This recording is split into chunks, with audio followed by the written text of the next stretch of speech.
And so the types of encounters go from dreams, lucid dreams, to suddenly having some sort of download, like you know you received information, but you don't know how, you don't know what that means quite yet, to having certain vivid memories. And of course, I've also worked with individuals who've had actual abduction experiences. So it's a big range. And so to me, the encounter experience is all of this. It's not just a UFO sighting and hoping to have a being just materialize in your bedroom. And I think it's very important. That's why my area of expertise is consciousness and regression and tapping into the subconscious mind, because it includes all of it.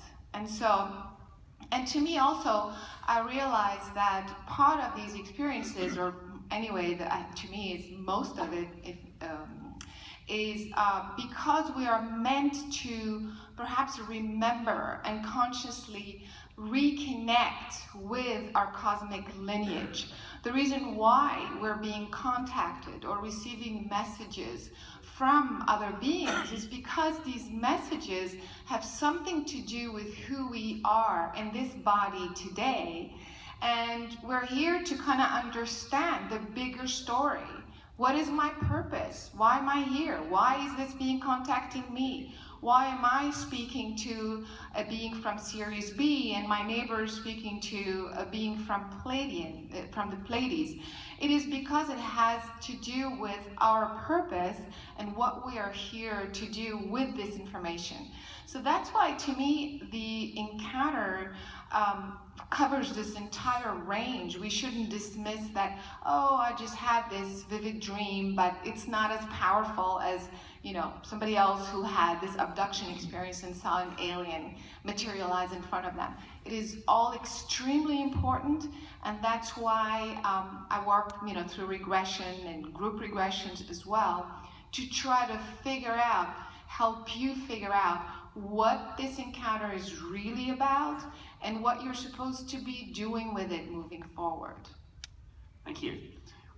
One of the great heroes of this subject, and you mentioned, Sharon, was Dr. John Mack, and sadly no longer with us. At a time when people who claim to have abduction experiences were often marginalized and ridiculed, Dr. John Mack spoke up and was a real champion for these people. And I think you mentioned that your film was homage to Dr. Mack. Could you say a little bit about him and his legacy? Well, Dr. Mack, and I hope everyone here at least knows about his seminal work, his book, Abduction. And he was a Harvard professor. He was head of the Harvard School of Psychiatry and the Harvard Psychiatric Clinic, and he received a lot of trouble from his colleagues. They called him on the carpet over his advocacy for abductees. In his lifetime, he regressed or gave hypnosis to over 200 abductees, and in his book he wrote about 13 cases. And these cases, he built a case with those cases. And there was one fellow, Peter, that he mentions. He had Peter undergo a series of psychological tests by another psychiatrist.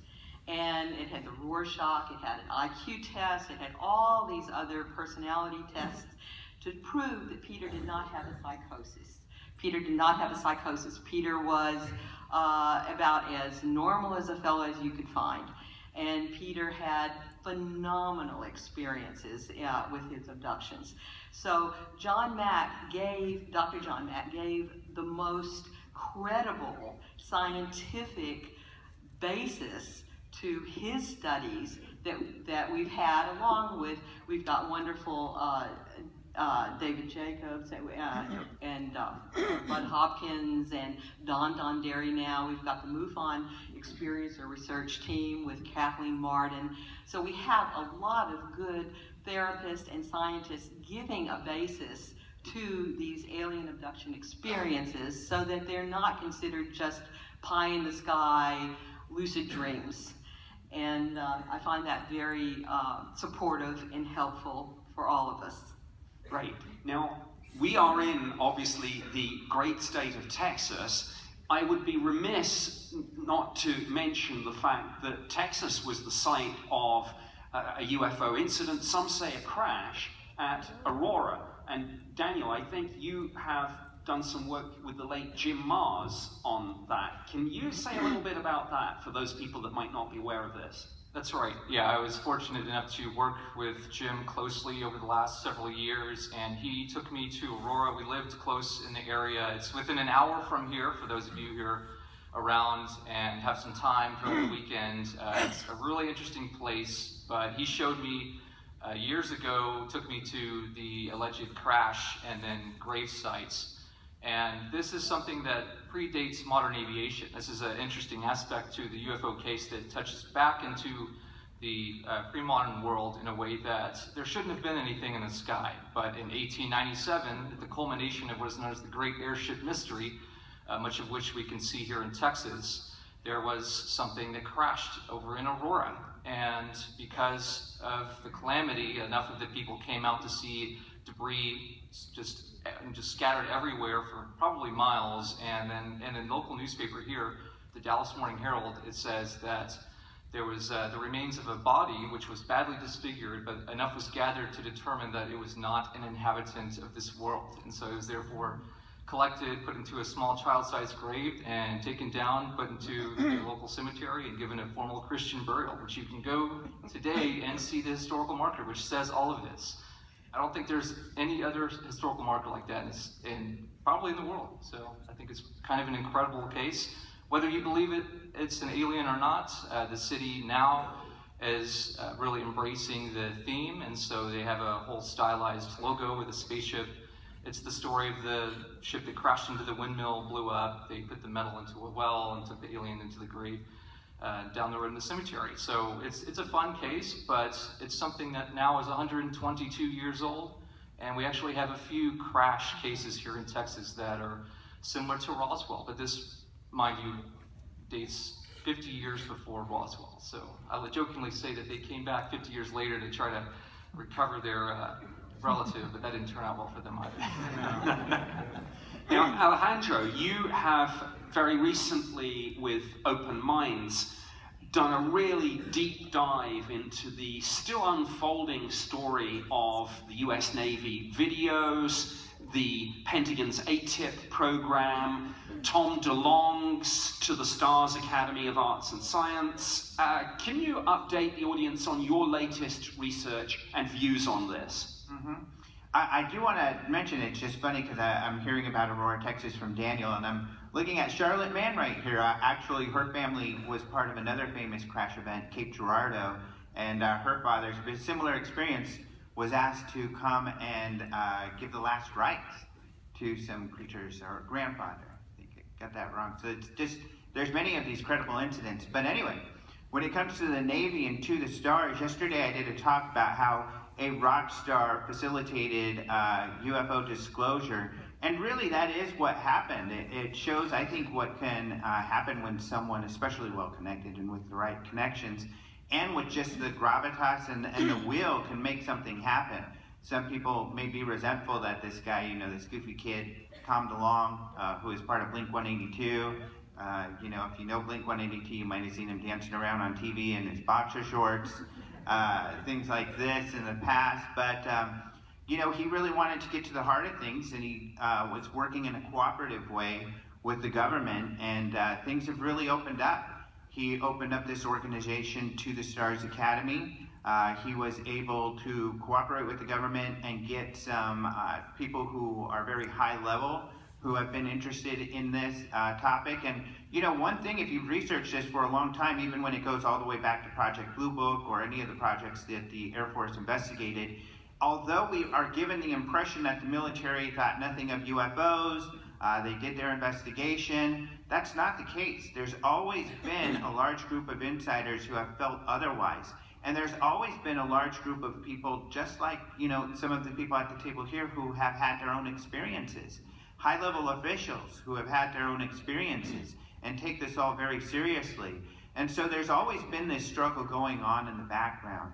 And what's great about what Tom DeLonge has done is that now it's brought enough credibility where those people inside who are enthusiastic and want information out, they're kind of having their day. And now this information is getting out. I mean, prior to that, we had a few brave people such as Nick Pope, you know, who worked in the UK government to come forward and to kind of put on a brave face and come out here and share this information. But now we have more and more on a daily basis.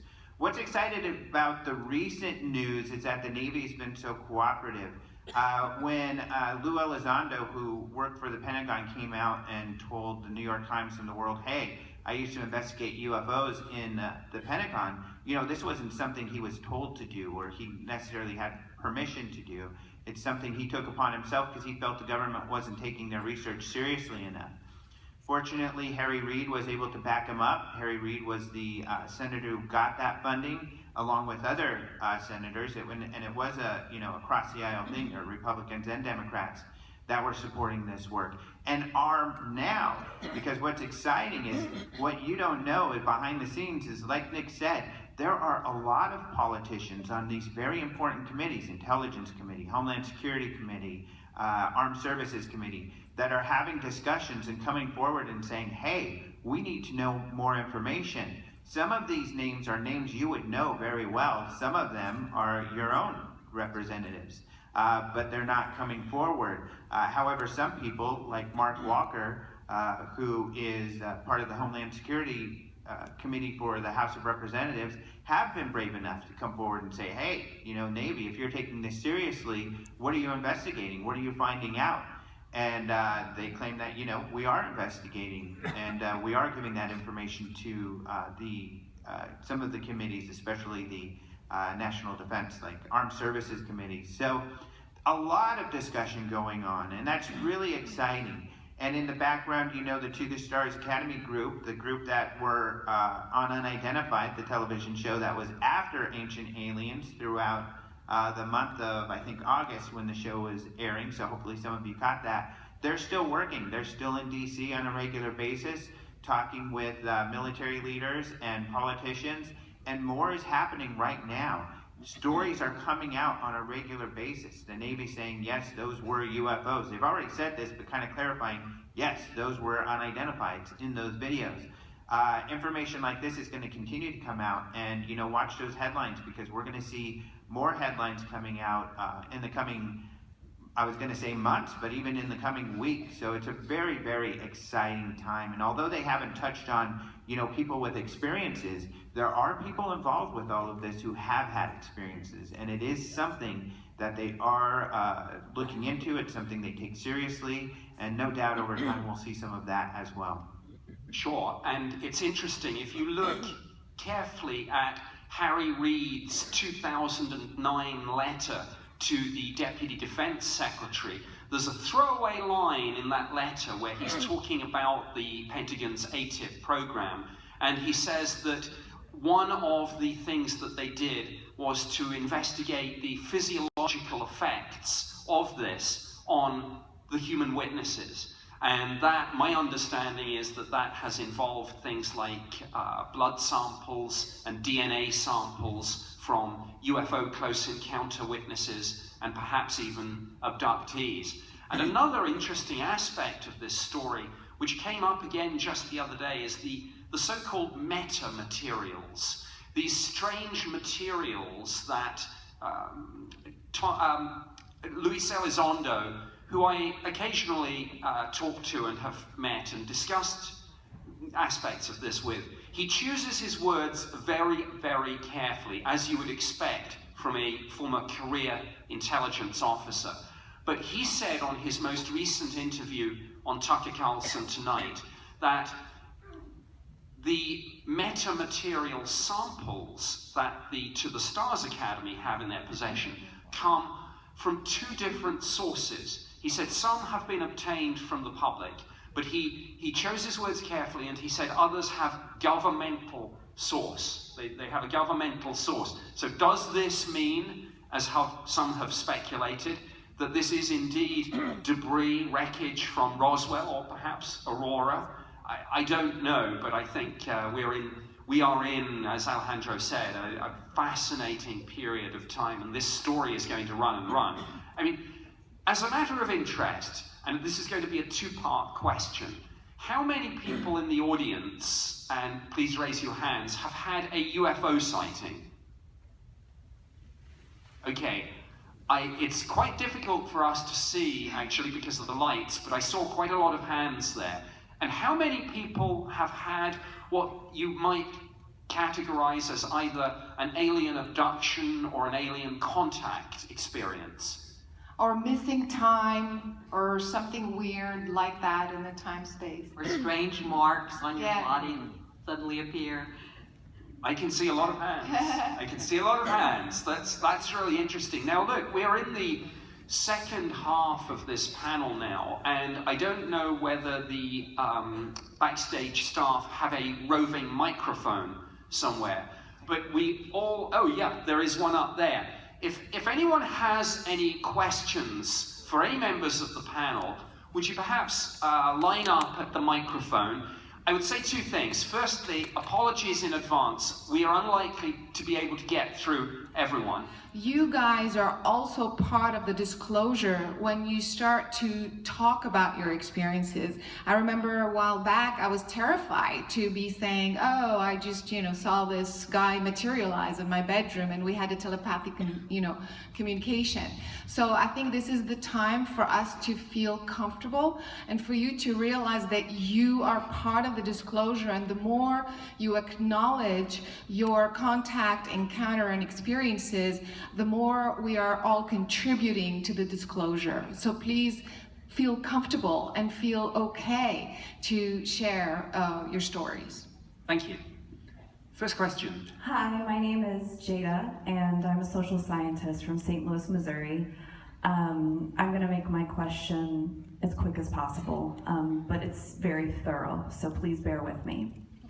Do you have any upcoming episodes dedicated to an ancient astronaut theory that revolves around the hybridization of humans with ray finfish or lobed finfish as forms of experiments performed by extraterrestrials, and then use the evidence found to prove that mythical humanoids we know through lore, such as mermaids, goatmen, Hatwubari, centaur, fairy queens, may not be mythical or folkloric at all, but products of extraterrestrial experimentation to create man in their own form? I don't know the answer to that question. If any of the other panelists do, I will pass that to the producers. I know that obviously there is a lot of work that has tried to draw parallels between folklore and the modern UFO and alien abduction mysteries. But I don't know whether there is an episode specifically focused on that. Does anyone else have anything on that? Just to say, it's a fascinating question, and Carolyn's movie touches on kind of a little bit the hybridization and also that Extraordinary the Seeding, both of which are on Netflix, both touch on that as well. Wonderful, thank you so much. And also working with different people through regression, I could definitely see a hybridization happening with those types of DNA patterns. Okay, lovely, thank you for your time. Thank you. Hello, my name is Tom, and got a question for you, Nick. Are you able to tell us more about your recent experiences there at Area 51? Oh, okay, yes. I went up and spent 3 days filming up at Area 51 for a certain television show that you all know and love. And there will be an episode on that coming soon, so watch this space. What I can say is this. I spent 3 days interviewing the event organizers, some of the speakers, local cops, people in the local community, and of course the attendees themselves. And what I sensed from this, obviously the initial plan to storm Area 51 was really just an internet joke that then became a meme. Fortunately, the illegal and dangerous plan to storm a military facility turned into, well, let's let's have some fun, let's have some festival-style events, but on the serious side, let's gather to show our frustration with perceived government secrecy on this, and let's come together. I've heard Kevin Burns, who created this show, Ancient Aliens, talk about Ancient Aliens and AlienCon as being a community bonded by this shared common interest. And that's what I sensed up at Area 51. So there is going to be an episode on all this in the upcoming season, and it's going to focus on not just Let's Storm Area 51, but the wider story of what might be hidden at the facility. So keep watching. Well, thanks, and please each of you keep up the good work. Thank you. For Carolyn, do you have any thoughts on the entities that people meet while they're on ayahuasca or the spirit molecule DMT? Yes, I may not be very popular when I answer this question, because to me, I feel that the human consciousness is capable of tapping into other dimensions, other realities, without any external substance. I know, so for those who believe also that this is a natural substance and it's okay, maybe, but to me, I feel, and also working with these individuals, I can see that the experience could be very interesting. It's mostly releasing subconscious blocks than really tapping into higher realities. And maybe that's okay for some people, but it still somehow feels a little bit orchestrated, a little bit non-organic. So that's the reason why I highly encourage you to really, there is a protocol, there's very specific tools that you can practice. It's like anything, it's like muscle training. You have to train your consciousness and your brain to behave the way you want it to behave. Nobody teaches this in school, so we grow up, by the time we're adults, we have no idea how things happen to us. We don't know how to consciously make our consciousness, our physical brain, tap into the reality we're asking about, retrieve specific memories, release certain subconscious trauma. And so because of that, I really want to say honestly that I feel these experiences may be good for just some subconscious release, but not really to tap into these other realities and understand more the bigger picture. Okay, thank you. Hi, my name is David. What I want to say is I'm aware there are quite a few individuals in this auditorium who have experienced the abduction phenomenon. So what I want to say is if you experience this on this event on a frequent basis, perhaps consider setting up a surveillance camera or a trail cam in your room, because if you manage to capture something, it'll be epic. Yeah. Sharon. Yeah. I would like to say that MUFON has field investigators who go out. They have a huge manual that they study. Okay. Lots of information on how to study many different things, including the alien abduction phenomenon. And there are even recommendations in that manual for the field investigator with the abductee to suggest certain types of film to use, Okay. certain types of settings. There are many recommendations. And then MUFON does collect this information, and there are contracts about the chain of custody for this. So they've been doing this for quite a while. And tomorrow we have a panel, and it is with experiencers at 3:40. And we have Jane Nelms, who is one of the experiencers, and she has photos. She's going to show us using some of those techniques, using a fast camera film and a flashlight at night, and she was able to capture some beings who were coming through a wall at a neighbor's house. She and the neighbors had both been going through abduction experiences, and one of them had put a hand up on a glass pane. Yeah, I saw that one. And she took photos of that. And it looks kind of like a skeleton in a way, or kind of a jumble of skeletons. But it's interesting that she followed the protocols for trying to capture images. And so there are protocols in place for that. And you might check with a booth-on field investigator to get more information about how to do that. Thank you. Okay, And thank you. another quick Yes. thing too, just like, how sometimes people say, I don't remember my dreams, and they ask me, how come I don't remember? You just have to also intend, you have a lot of power before you go to sleep to have a conscious experience, or at least to remember, or at least to capture something. Yeah. And just trust, and more importantly, ask to stay safe and protected.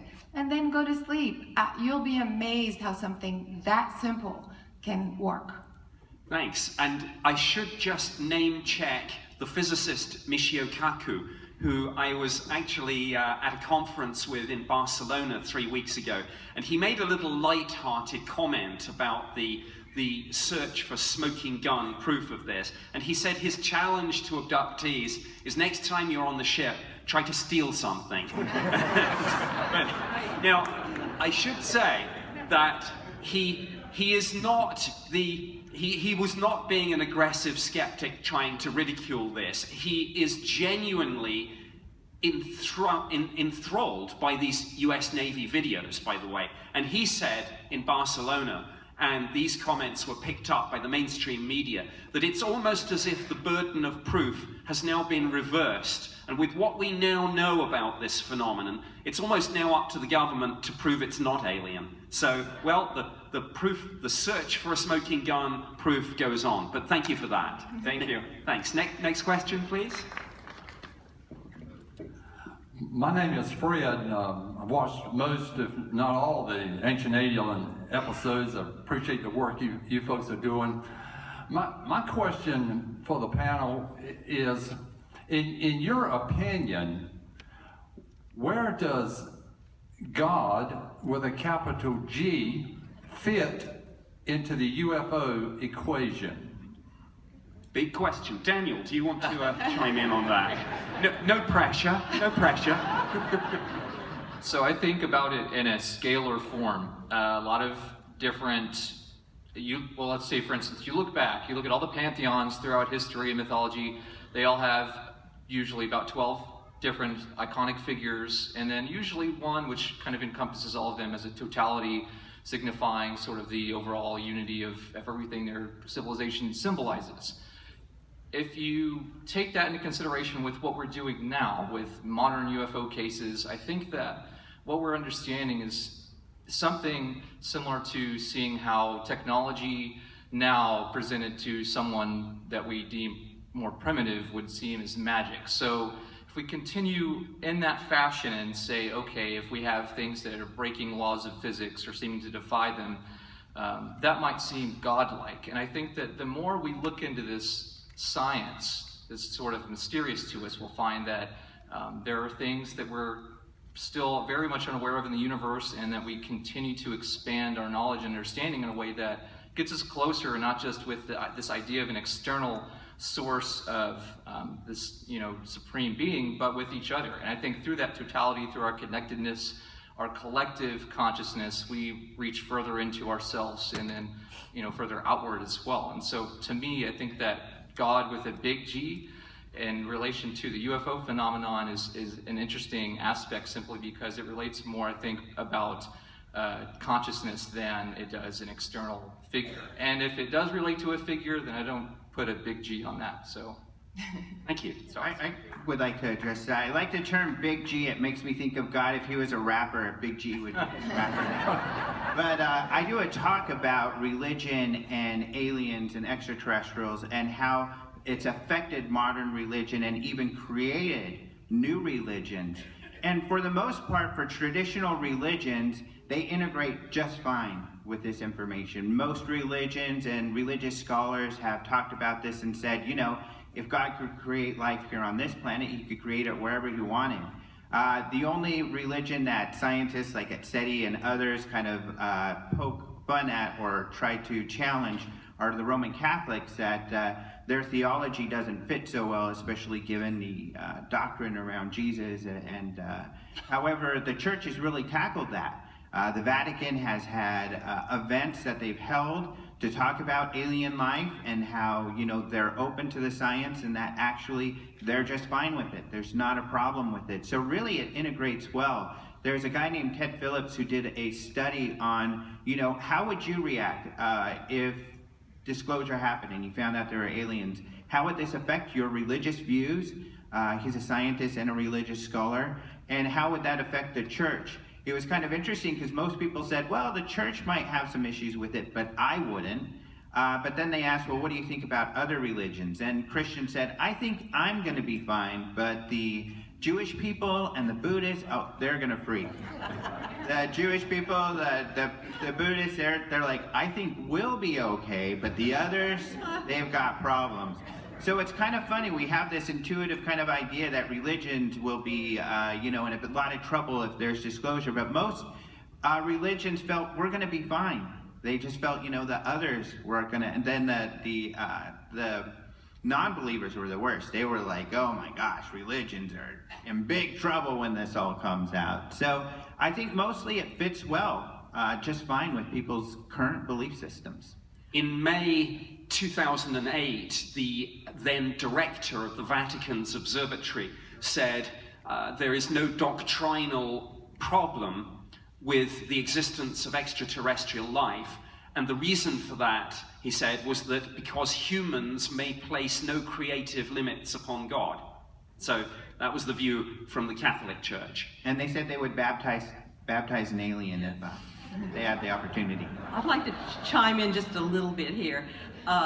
There have been three, two in John Mack's book and one in Jim Marr's book, Alien Agenda, which is my second favorite go-to book, of abductees who have come to a particular level with their abductors and have good communication going with them. And the question of God has come up. And in Jim Marr's book, Alien Agenda, Dr. Leo Sprinkle is doing the regression session, and this abductee asked her abductors, what about God? What do you think of God? And the answer to me was phenomenal, and it matched two of those that were in John Mack's book also. The entity said, he is the same for us as he is for you. And I thought that was particularly nice. And I thought the paternal part of it too. He is the same for us as he is for you. So that was kind of interesting to me. Thank you. Well, next question, please. And we're down to about 10 minutes. I've got a quick two-part question. So first, for of all the cases that are reported to MUFON, what percentage are found to be credible, and what are some of the criteria that you look for? About 20% are really considered really UFOs, and UFOs mean that they don't believe they are our UFOs, you know, the ones that we make. A lot of times there are questions about that, especially since about the 80s. A lot of craft out there are ours. But the average is at 20%. Here in the Texas area, we are reviewing 25 to 45 cases a month. So 20% of that you could pretty well go by as a credible UFO. And the criteria is mostly, you know, the credibility of the witness, consistency, but also matching it up against known. So they have a database and they're trained on how to identify and what sort of known phenomena to match it up against. Thank you. Thank you. Good morning. My name is Gary Peterson, and I'm an author of business books. And my question involves progressive dreams. I have been writing business books. My last one was published about 5 months ago. About 10 or 12 years ago, I had a dream, a very realistic dream, of a man in a cabin in the woods on a lake. And about every 6, 8, 9 months, that dream would be added. Went from a man alone, solitude, to a man with a dog walking down a wooden pathway to a lake, to a man walking with his dog, waving at a blonde-haired female person back in the glass-walled house, back down toward the lake, and so on and so on and so on.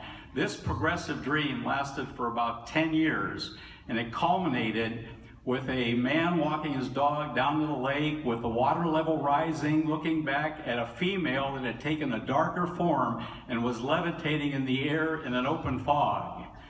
That progressive dream was so realistic to me, it became the centerpiece of my very first science fiction book that I'm going to publish next month. I'm publishing that book because that dream was real.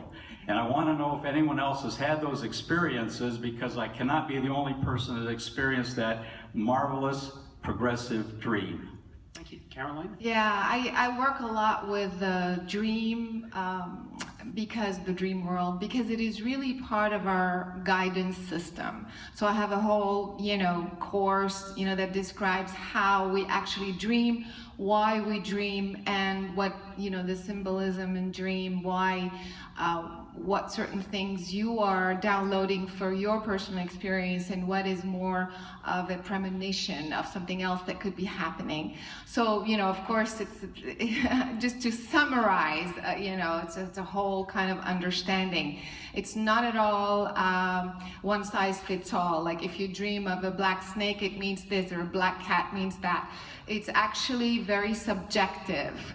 So because it is part of your guidance system, you have to really ask the question, what does each element within the dream symbolize to you? How do you feel when you are coming in contact with one of the items, one of the elements within the dream?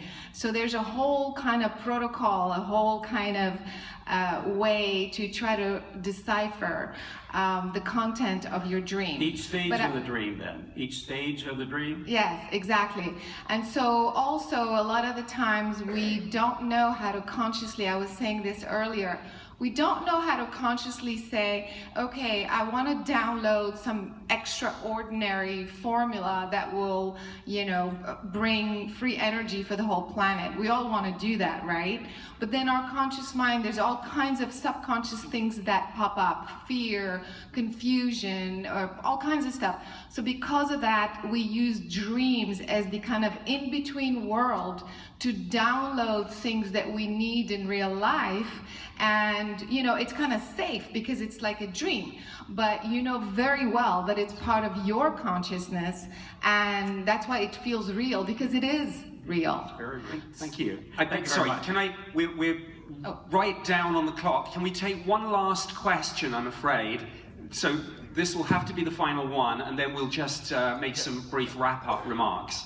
Have you, this is a question for Nick Pope. Have you ever had an alien, encounter?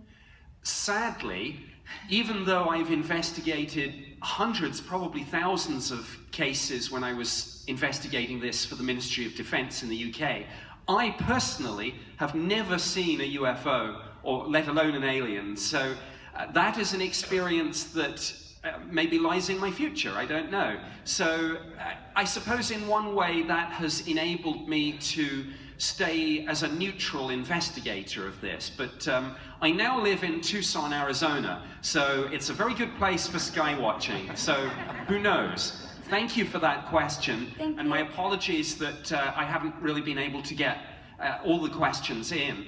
With the last 5 minutes, I just want to wrap up and ask each of the panelists for their final thoughts, along with anything about any other panels and events that they're doing. Alejandro. As far as panel and events, I'll be judging the costume contest, so anybody who is going to be part of that and has a few extra dollars and want to hedge their bets a little bit. I'm kidding. But I do have one more talk tomorrow on astronomers and UFOs. I talk a lot about Seth Shostak from SETI and how he inspired this, not by necessarily his talks, but what he is blind to, I think. And one of the questions where he asked, well, astronomers don't see UFOs. Yes, they do. In fact, astronomers have extraterrestrial experiences. There are astronomers who have felt that they've had their own ET experiences. And I guess on that point, my final note would be, There are a lot of very, very credible people, government officials, lawyers, otherwise. John Mack worked with many of them. I know, you all work, Sharon and Carolyn, with people like that. So there's a lot of credible accounts of these encounters, and I think a lot of people get impatient that we don't hear more from the mainstream about that. But it takes time. It's very uncomfortable for people. It's very uncomfortable for sometimes the experiencers and the researchers, let alone others. But I think we're moving very quickly, not towards just UFOs being out there, because we all kind of are like, duh. But I think more and more we're going to get to hear more about some of this investigation. And one other metamaterial out there of interest is, I personally feel that these potential alien implants have not really been scientifically investigated thoroughly, but I think that is in the process as well, and I think we'll see some more that way as well. So lots of exciting stuff in store in the near future. Thank you. Sharon, any final thoughts? Well, we do have an experiencer panel tomorrow at 3:40 here, and Daniel will be on the panel also. I'm moderating, so I'm taking lots of tips from Nick Pope right now. And I do want to say that this particular panel will be unapologetic.